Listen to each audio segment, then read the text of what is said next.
afternoon, and welcome back to this month's Let's Talk. It is July the 15th, 2021. If you're watching now, it is live. If you watch it later, who knows what you'll get, but remember it's live, so I might do something crazy. I'm going to move this water, okay? So I'm Carolyn, the Executive Director of Alzheimer's Arkansas, and thank you for joining us today.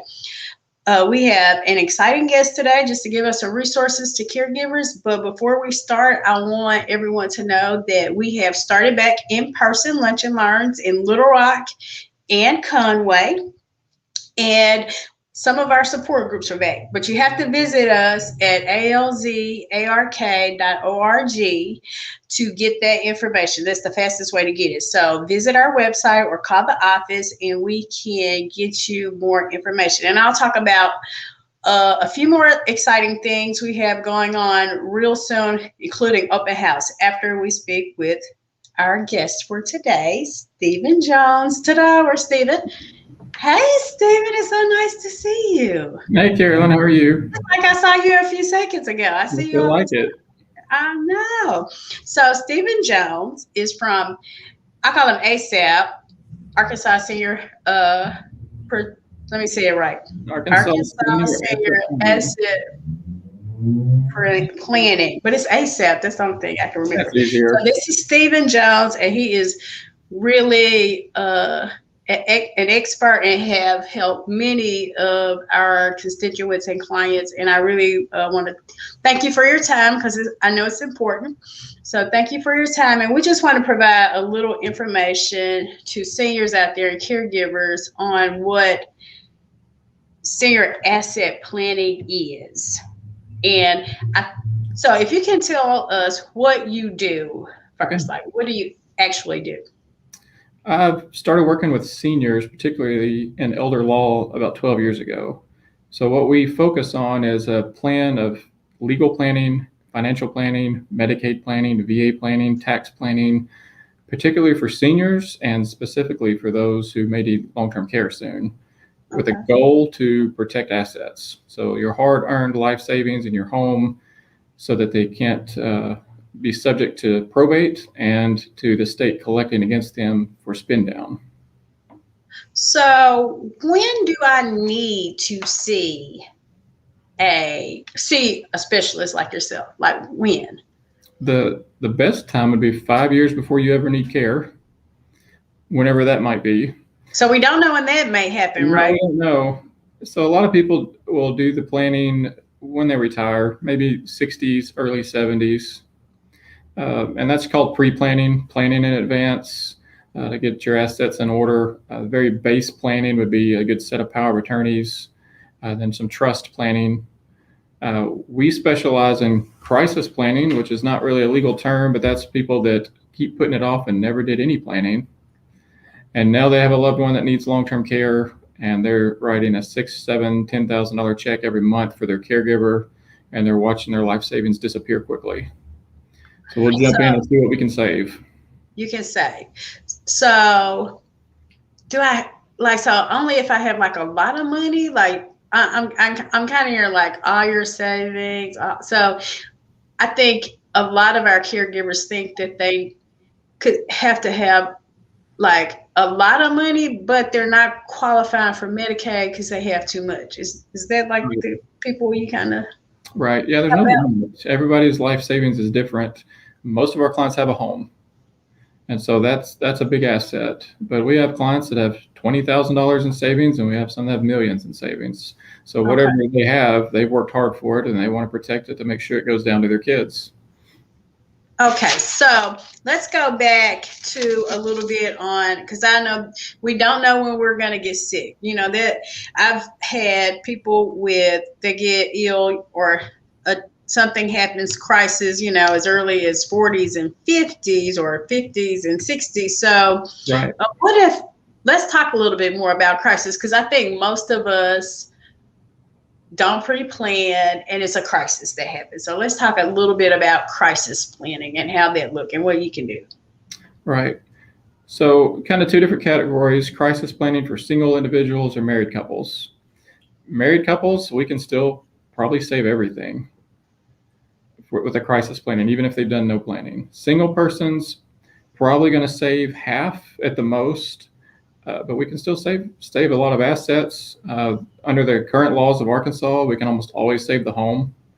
Okay. So it's not too late. Everybody thinks they've waited too late because they know about this 5-year look back, but it's really not too late ever. So are you telling me that I've worked all my life and I've never qualified for anything, any, programs, but with your help, some people may qualify for Medicaid? You got it. Sometimes it's a little bit of tax planning involved with that. But yes, most people will qualify for some benefits with just the proper planning and restructuring how their assets are set up. Oh, that's very interesting because, we go through life and we're like against Medicaid, against programs. And then when I get older with some planning, I don't have to spend all my money that I plan on giving to my children, and I can qualify for Medicaid. And is that legal? That's legal. Yes, Medicaid gives us a manual larger than any phone book I've ever seen, and we follow their rules to the T. We show Medicaid every step of the plan that we do that's within their rules and their regulations to get people qualified. So how long does qualification usually, just guesstimation, how long does that usually take to get qualified? From the initial meeting to the application date to approval, typically 90 days. We're seeing a little bit slower lately just because of some changes DHS has made, but it will usually backdate to the day we apply. The benefits will. So even if it takes a while, it's okay. We can usually get the benefits started the day that we turn in the application. Okay. So I've heard a lot about a Miller's Trust. What is that? And is that a good way to protect your assets? A Miller Trust is a requirement by DHS for certain income levels. A lot of people are scared of them, and a lot of people think that it's a save-all. Like, I get a Miller Trust, I could save everything. Well, that's not what they're set up for. It's for income protection for those that have high income. You can still qualify for benefits even if you have a high income. So when you look at the qualifications and guidelines for Medicaid, and if it says, and I don't know the number off the top of my head, but I know it's up there. So it says, okay, your monthly income can only be, I'll say $2,000, right? That's a good even number. But I know I make $2,100 and I feel like, okay, so I'm out. There's nothing I can do. So you're telling me there is something I can do? That's correct. So a Miller Income Trust is a trust document by the state of Arkansas, but all it really is a bank account. So all of your income has to go into that Miller Trust account so that DHS can see that you're putting your income in there, and that income has to be used for the cost of your care. Medicaid does allow you to keep a part of it, $40 for personal needs, and enough to cover any supplemental insurances. The rest, the net, goes to your cost of care. But as long as you have that trust set up, then the Miller Trust in place before you apply for Medicaid or the month that you apply, then you'll be set up. And the number is 2,382. So, see, you're the expert. See, it changes a little bit every year. It goes up with the cost of living. So we have a question, Ms. Fitz. Do you use irrevocable trust that clients does not have control, and who is their trustee? Family member. So an irrevocable trust would be used for pre-planning purposes, planning in advance, and those are a little bit misleading because the irrevocable part is the trustee cannot revoke, amend, or void the trust, but the person setting up the trust holds that power. So yes, an irrevocable trust for my client, the client would not be the trustee. Typically, the kids are the trustees, or a sibling or someone they're close to and they trust, but that trustee cannot revoke it. The person setting it up holds that power. Oh, okay. So I think I learned something today because I did not understand. Thank you for that. So I hope that answered her question. So when it says, so the person, the trustee, not the person who set it up, but the person that is kind of over it, they can't change anything. The person that set it up, typically the client I'm working with, they can. they name a trustee, which would be like their manager of their business. That manager's limited. They can't change the settlor's wishes. Okay, that makes sense. So let's think about, senior asset planning. What is step one for the client? What would you say that step one is? Phone call. Give me a call. We'll just talk. No charge for a consultation. I'll kind of gather some information of what your situation is, give you some free advice. Number one, I always ask for is legal documents. Do you have a power of attorney in place? That's the very foundation of estate planning and elder law, is to have a good sets of power of attorney for financial decision makers and healthcare decision makers. Okay.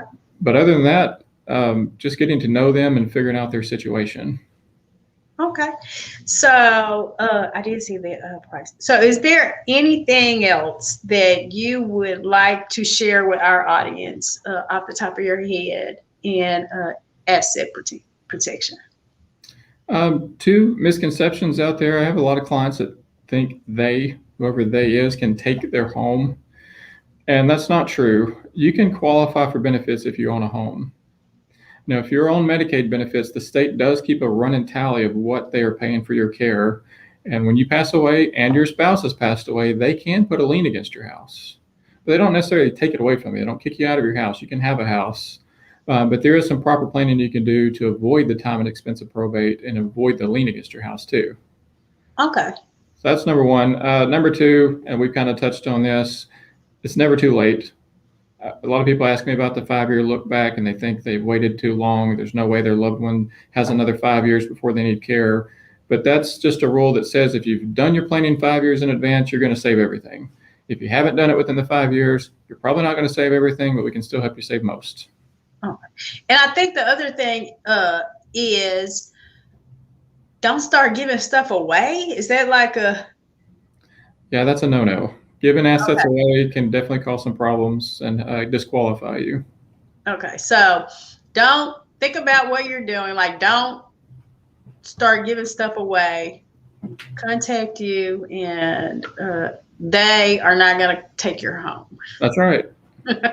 Okay, so I do have another question from Sandy. If you don't have family, is it okay to have a trust company manage your things?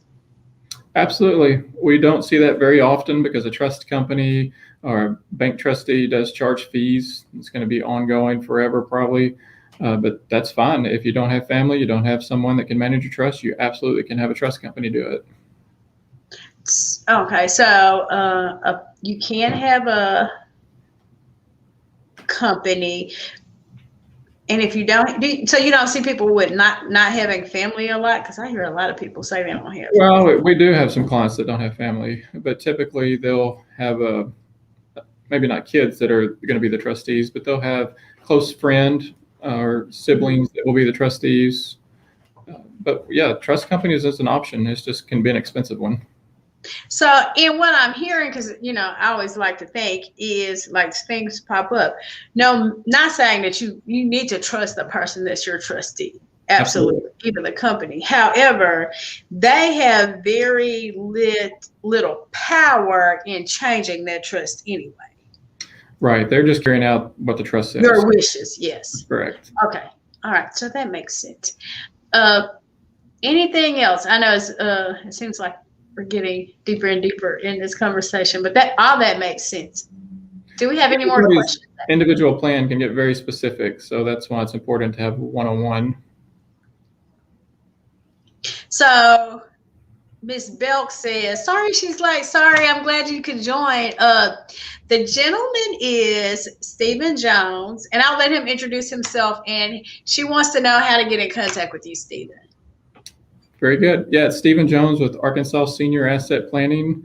You can check out our website on the screen there. Also, our office number is 501-580-4210. So, Ms. Belk, since you were a little late, I'm going to let Stephen give like his 30-second elevator speech on what he can do and why it's important to contact the Senior Asset Planning organization. Very good. Yeah, so real quick sentence, we do a combination of financial and legal planning to protect your hard-earned life savings in your home from the cost of long-term care. and also to avoid the time and expense of probate. Simple as that. And don't think because they're not going to take your home, and no matter what you think about, a lot of us do not qualify for programs now, and we make too much income for Medicaid. However, at this point in your life, there are some legal ways and tax ways to qualify for Medicaid, quite possibly. You got it. Okay. That was so simple. I thought that was going to be a hard one, Steve. Thank you so much. Thank you, Ms. Bell, for tuning in. So thank you so much for your time. Of course, you can reach him by the number on the website that was on the screen. You can call our office. We'll get you in contact with him. He is really easy to get in contact with. And if you have any more questions, call us at the office. And before you go, I just want to tell everybody we are having open house on August the 6th. We're going to have our first annual Phyllis Watkins Day and open house from 3 to 6 on August the 6th. Come out. We're going to have ice cream by Live Lobby. We're going to have fun, meet the staff.